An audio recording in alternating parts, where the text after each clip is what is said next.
रविदास महाराज की जय, गुरु कबीर की जय, गुरु रविदास की जय, गुरु नानक देव जी की जय, मूल निवासी जय मूल निवासी, बोल 85 जय, बोल 85 जय। क्या कार्यक्रम था आज का, जरा थोड़ा सा बताएं। आपका नाम क्या है? आज क्या कार्यक्रम गांव खरकड़ा के अंदर जो गांव के युवा साथी थे, उस गांव की जो गुरु रविदास ट्रस्ट कमेटी थी, उसके द्वारा ये आज कार्यक्रम का आयोजन किया गया। और इस कार्यक्रम के अंदर खासकर जो विशेषता ये रही कि जो संतों का आंदोलन भक्ति का आंदोलन न होकर के मुक्ति का एक आंदोलन था, और जो झूठा साहित्य लिख के ये बातें बताई गई कि ये भक्ति का आंदोलन था, ये भक्ति का आंदोलन था, जबकि हम लोग इस ट्रस्ट के माध्यम से हम लोगों को ये बताना चाहते हैं कि ये इस देश के जो बहुसंख्या लोग हैं उनकी आज़ादी का आंदोलन था। तो आप ये जो आज जो गुरु रविदास जी का जो जन्मदिन है, उस जन्मदिन के उपलक्ष्य में देश को क्या जो है संदेश देना चाहेंगे अपनी संस्था हम के इस माध्यम महान पुरखे के जन्मदिन पर जो इस देश के लोग हैं उन लोगों को ये मैसेज देना चाहते हैं कि इन महान पुरखों की विचारधारा को माने और उसकी बातों पर चले। तो ये जो आप जो लोगों को जगाना चाहते हैं, जो भक्ति आंदोलन और जो मुक्ति आंदोलन है, इसमें क्या अंतर है, कैसे समझाएंगे लोगों को? सर देखिए, ऐसा है, ये बहुत प्राचीन बात है, आज से लगभग 700-800 साल के लगभग की ये बात है। तो उस टाइम जो साहित्य लिखा गया, उस साहित्य में उस टाइम जो ये संत आंदोलन कर रहे थे, वो ये लोग इन लोगों को, जो यहाँ के जो बहुसंख्या लोग हैं, उनकी आज़ादी का ये आंदोलन था, जिसको मुक्ति का आंदोलन कहा गया उस टाइम में।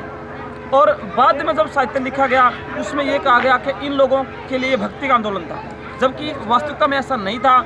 इस सच्चाई को हम जो सामान्य जन है उस तक पहुंचाने के लिए जो मुक्ति का आंदोलन था, जितने भी महान रहबर हुए उनके द्वारा चलाया गया, और विशेषकर इन जन्म उत्सवों पर हम लोगों को बताने का कोशिश करेंगे। बहुत बहुत धन्यवाद, आपने हमारे चैनल से बात की, इतनी सारी जानकारी दी, और हम अपने चैनल के माध्यम से चाहेंगे कि पूरा देश जो है आपके संदेश को समझे और आपके आंदोलन को भी सफल बनाए। और जो भक्ति आंदोलन नहीं है, क्रांति का जो दौर है आज चल भी रहा है, और क्रांति की जो आपकी जो संदेश है वो लोगों तक पहुँचे, ऐसा हम चाहेंगे। और हम चाहेंगे कि भाई हमारे दर्शक जो है ज़्यादा से ज़्यादा हमारे चैनल को सब्सक्राइब करें, CST न्यूज़ के नाम से। एक बार हम आपसे भी चाहेंगे कि भाई हमारे दर्शकों को आप बोलें कि वो ज़्यादा से ज़्यादा सब्सक्राइब करें, लाइक करें, शेयर। मैं भी जो भी जितने भी दर्शक देख रहे हैं उनसे आग्रह करना चाहूँगा कि इस चैनल को सब्सक्राइब करें और लाइक करें। धन्यवाद। साथियों को जय मूल निवासी। जैसा कि आज संत गुरु रविदास जी की जयंती के उत्सव पर गांव खरकड़ा में एक कैडर का आयोजन किया गया, जो कि सफलतापूर्वक संपन्न हुआ, जिसके अंदर हमारे मूल निवासी संतों की विचारधारा के बारे में हमारे समाज को बताया गया कि हमारे संतों का आंदोलन भक्ति का आंदोलन नहीं था, बल्कि हमारे समाज की मुक्ति का आंदोलन था।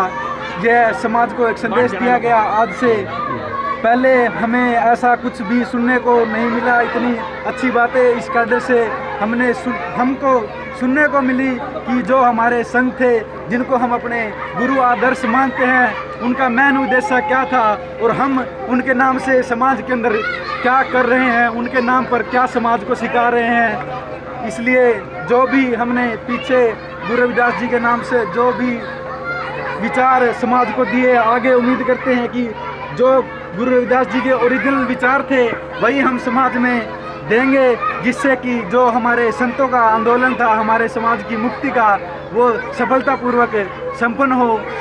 इसी के साथ आप सभी यहाँ पर पहुँचे, आपका बहुत बहुत धन्यवाद। जय मूल निवासी, जय संत शिरोमणि गुरु रविदास। संतों का आंदोलन भक्ति आंदोलन नहीं था, बल्कि मूल निवासी समाज की मुक्ति का आंदोलन था, एक मंत्र।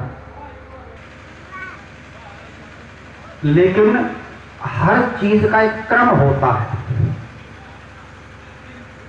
जो बच्चे 6-7 क्लास में पढ़ने वाले, या अगर आपको भी याद हो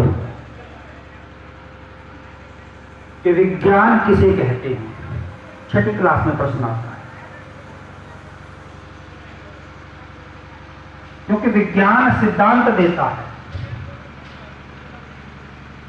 सिद्धांत देता है कि आग में उंगली लगाई तो उंगली जलेगी।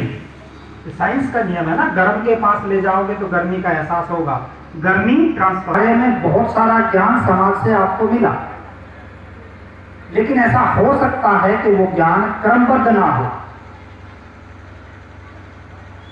अगर उस क्रम को समझ लिया जाए तो किसी व्यक्ति को